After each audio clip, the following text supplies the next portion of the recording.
humanity. Putting truth in these lines while they busy feeding lies.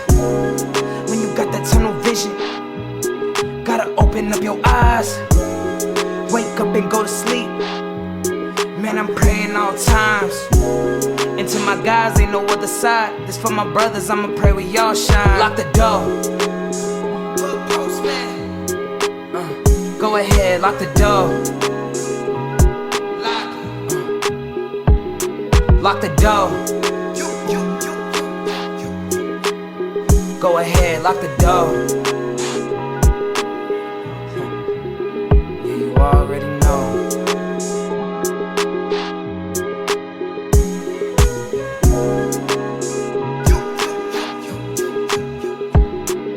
Depending on the lessons, some people eat, some people learn.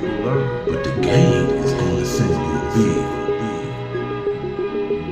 Lock the door. So you was in 4800, and you was hearing the chants, the Swahili, and Yeah. what was that impression on you? The first thing I did was like, oh, cuz they done peep game. They done woke up. And I was proud and happy because the brotherhood that I learned in prison, because that's the thing about group, the brotherhood of the group. The brotherhood seemed to catch on with the Crips. You know, so I was like, all right. But they had some motherfucking punk ass polices up in there. Motherfucker Franklin, Deputy Beeman. Nigga, look, thank goodness for Long Beach. We had allies all over, you know what I'm saying? Like in the chow hall, we had Chubb, cuz from Rolling 20. Cuz I walked to the chow hall, cuz they got us up in that motherfucker. I look. That nigga look. I said, I did like this because I already know, you know, like, yeah, your position, I did like this. And he was, you can see the relief on his face. He was like, okay. Because he didn't want to come to 48, you know. But anyway, though, that was our plug to get extra whatever and to move this, that, or other, right? And when we had the riot, nigga, that nigga was right there, cuz. But that's another side story. Sorry for letting me going left field a little bit. Question, membrane. Would it be fair to say that the BGF helped the Crips mature and find structure when they came in like chaotic and kind of everywhere? It would be more than fair. It would be correct. Because like I said to you, I seen it. They follow suit. These niggas been getting down way before us Crippin'. They had the Black Brotherhood down. And that's where we falter at. As Crips, the Brotherhood, cause you know what they say when you go in the penitentiary? Your worst enemy is who? Your homeboy. Your homeboy, your worst enemy, cuz. Self-hate must be unlearned, though. Self-hate is another different story when it comes down to the way you think about it. But when you're in a structured environment, like prison, you can hate yourself all you want by yourself, but when you're in front of somebody, nigga, you better act accordingly. That's a tour duty. You know what I'm saying? See, look. What were the consequences? Death sometimes. And then go up light. I'm going to start off hard, say death, and then you lighten up from there. Washing, kicking nigga ass, you know, ostracization. So would it be fair to say that didn't differ from what Harry Tubman, Nat Turner, Gabriel Processor did? Because they was slaves. They want to free them, but they didn't want to go. So in order to keep it moving, they just went on and killed them. Say, man, I'm going to tell you right now, take it from a gangster. Out with the weak, in with the strong. Only the strong survive. I ain't got too much time or strength to carry your ass on. Remember that. But like, yeah, while we was up there, you know, like that's what I'm saying. While we was up in Pelican Bay and stuff like that, right? Look, I ran into my homeboy, Rockhead Mark Hall. It had been years. I interviewed Rockhead. You interviewed your cuz. It had amazing been, individual. Man, amazing. Hey, man, I love that nigga. You know why? Just because, you know, I'm older than him. That didn't matter.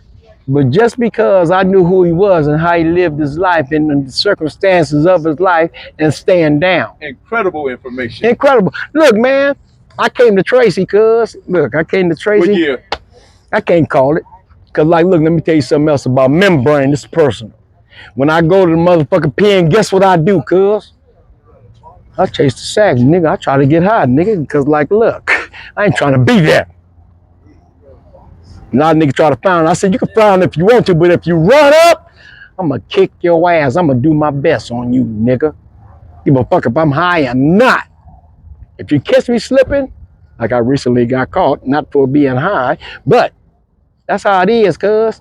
If you a gangster, you own your own shit. Now I tell him, that's why I tell you, nigga, I get high, nigga, don't get beat up by a base head. Don't get stabbed by a motherfucking crack addict. Cause they don't take the gangster from the real niggas. So now that's how I made it through. You know, that's how niggas, you know, some niggas looked at it when I was in the pen crazy. So, quick question. How did you get the name Membrane? This is how I got the name Membrane. I gave it to my motherfucking self.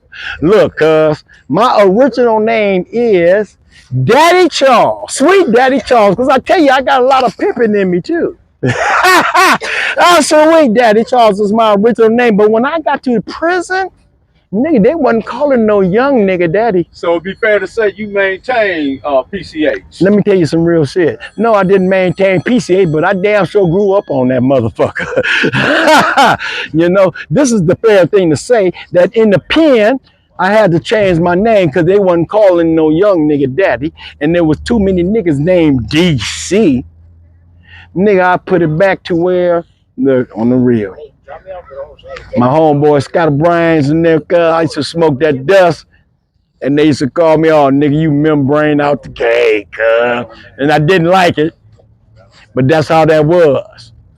And when I got to the pen, I adopted that. I said, nigga, my name Membrane, don't forget that. And let me tell you now, ain't no other one either. You hear me? Ain't no other one either. Now, as I went on about that, right? You know, like I was saying, while we was up in the pen and shit like that, we did a lot of things.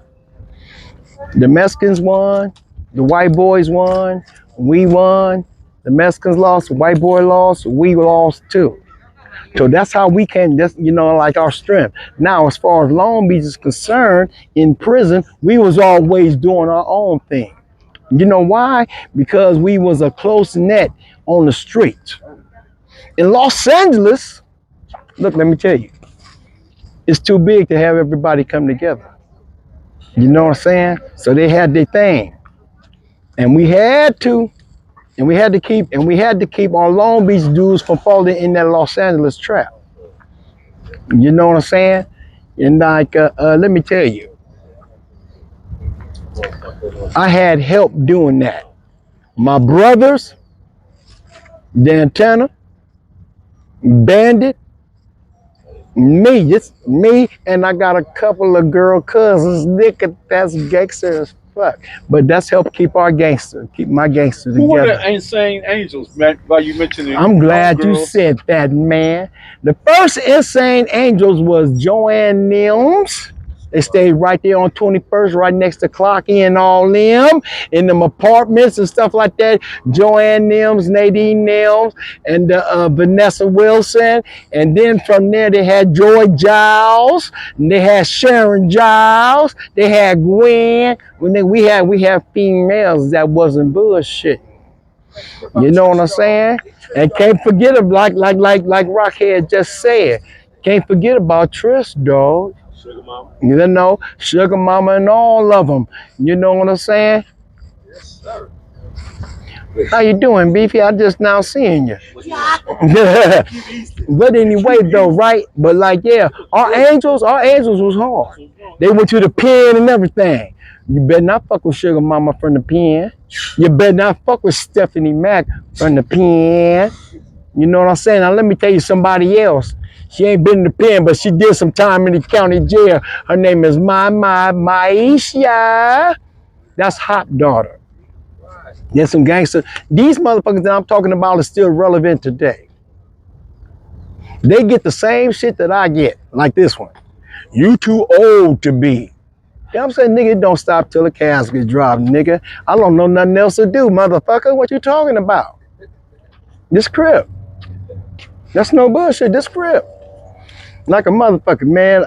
And like I wish I could tell you some of the stories and stuff like that, but our time frame is short. You dig what I'm saying? Because like, look, you know, like right now we done got 2 chapters of a book down pat. If you really want to know. Now let me tell you now, you know how you got to pass the torch along, right? Oh, yes. That's not easy. No, it's not. That's not easy, especially because it's hard to find a representative. Now, say for instance, me. My whole representative of Long Beach gang banging is like 1. You hear me? 1. All of us together like we used to be, cuz we was the biggest set, cuz. Cuz all of us, we was the biggest set, nigga. When you first go in the penitentiary, it was Insane 20 gang. Not to put nothing back and forth in the name and shit, but that's the way it was. When I got to Chino in '89, I saw it. That's right. Dog and Bam and Rob Dog and all them cats. There glasses. You go. You know glasses? Yeah, I know glasses. Black ass glasses. Yeah. Glasses used to go with George Giles, one of the Insane Angels and stuff like that. And like I was saying, speaking of that, in the 90s, 89, 90, if you went to the penitentiary, you know you had to see my brother, Boogaloo Bandit, because he worked at Chino. Bandit. Everybody know that Roger shit. Parks was there. Jason was there. Hell yeah, man, me and that nigga Roger Parks, boy, I love that nigga, man. Man, that nigga, my best friend for rolling though is Chubbs. Man, that's my nigga. You know that's my best friend. My best friend, no matter what, cuz. And like, look. But with that said, you know, like I said, one day, man, you know, we got to put a part 3, 4, 5, and 6 up in this motherfucker, cuz like, look, I got things to say, and I got homeboys. We can start a show, Long Beach show. I got homeboys like Beefy. Sure. You know, Big Beefy, he from Rolling 20 Crip, right? But he was there. He was there. He did his time. He done touch every aspect of it. The bang and all that. These days he has elevated his mind. You know, as far as being the best Beefy that he can be for today. That's what I'm saying. But don't get that twisted. It's just like Melly Mel. What you say, motherfucker? You know what time it is. Big Brain. Yeah, talk to me. Can you share a consequential moment that changed your life? Heck yes, I can tell you a consequential moment that changed my life. Easy on that stuff right there. Now here we go. A street moment that changed my life was when I seen, no, I take that back, was when I seen the theatrics of it. That changed my life. You know why? Because of the fact I seen it before, and I was gonna see it again and again. That's some real shit. Look, you know some niggas can't stand the sight of blood, so that's what I would like to say. The sight of blood changed my life. Like I said, when I blast that nigga for say, I did like this, cuz y'all, you know, so y'all know. The nigga got me. I came back with the gauge. I said, say I won't, nigga. And nigga said, you won't. Boom! I didn't get caught or nothing. You hear me? Yeah. That's some real shit on my mama. But like I was telling you, cuz, but that's what changed my life because I seen blood. Because I didn't know I was going to lead a life of violence. Have any of you motherfuckers ever stabbed a motherfucker 6, 7 times? Have any of you motherfuckers ever really cut a nigga throat and watched the blood really come on? Get. That's what I'm talking about. He just said what kind of things that changed my life, and I'm trying to tell him that made me brave for the lifestyle that I was living. You hear me? Look, let me tell you something else about me. I don't want to be no motherfucking, nothing more than a motherfucking tough guy.